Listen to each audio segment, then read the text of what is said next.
Welfare party എന്ന് പറയുന്നത് അവരെന്ത് പറഞ്ഞാലും ജമാഅത്തെ ഇസ്ലാമിയുടെ രാഷ്ട്രീയ മുഖമാണ്. ജമാഅത്തെ ഇസ്ലാമിയുമായിട്ട് ആര് കൂട്ടുകൂടുന്നതിനും ഞാൻ എതിരാണ്. കാരണം അവർക്ക് ജനാധിപത്യത്തിൽ വാസ്തവത്തിൽ വിശ്വാസമില്ല. ഇത്തവണ UDF കാണിച്ച ഒരബദ്ധമാണ് വെൽഫെയർ പാർട്ടിയായിട്ടുള്ള ബന്ധം. അവർ പറയുന്നത് ഞങ്ങൾ സഖ്യം ഒന്നും ഇല്ല, നീക്കുപോക്ക് മാത്രമേ ഉള്ളൂ എന്നാണ്.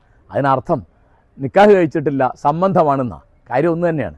അതുകൊണ്ട് അത് ഈ ഇലക്ഷനിലും തൊട്ടടുത്ത് വരാൻ പോകുന്ന നിയമസഭാ തെരഞ്ഞെടുപ്പിലൊക്കെ തീർച്ചയായിട്ടും UDFന് അതിൻ്റെ തിരിച്ചടി കിട്ടാൻ പോവുകയാണ്. അവർക്കതിൻ്റെ ലാഭത്തെക്കാളധികം നഷ്ടമാണത് എന്നാണ് ഞാൻ വിചാരിക്കുന്നത്. കാരണം ഇവിടുത്തെ നിഷ്പക്ഷ വോട്ടർമാരെ തീർച്ചയായിട്ടും അത് സ്വാധീനിക്കും. നിങ്ങൾ ഹിന്ദു രാഷ്ട്രവാദികളെ എതിർക്കുന്ന പോലെ തന്നെ ഇസ്ലാമിക രാഷ്ട്രവാദികളെ എതിർക്കണം. കാരണം ജനാധിപത്യം എന്ന് പറയുന്നത് മതേതരത്വത്തിലും ദേശീയതയിലും അധിഷ്ഠിതമായ ഒന്നാണ്. മതേതരത്വത്തിലോ ദേശീയതയിലോ ജനാധിപത്യത്തിലോ വിശ്വാസമില്ലാത്ത കൂട്ടരാണ് ജമാഅത്ത് ഇസ്ലാമിക്കാർ. അവർ വിശ്വാസമുണ്ട് എന്നിപ്പോൾ പറയുന്നത് തീർച്ചയായിട്ടും കാപട്യമാണ്.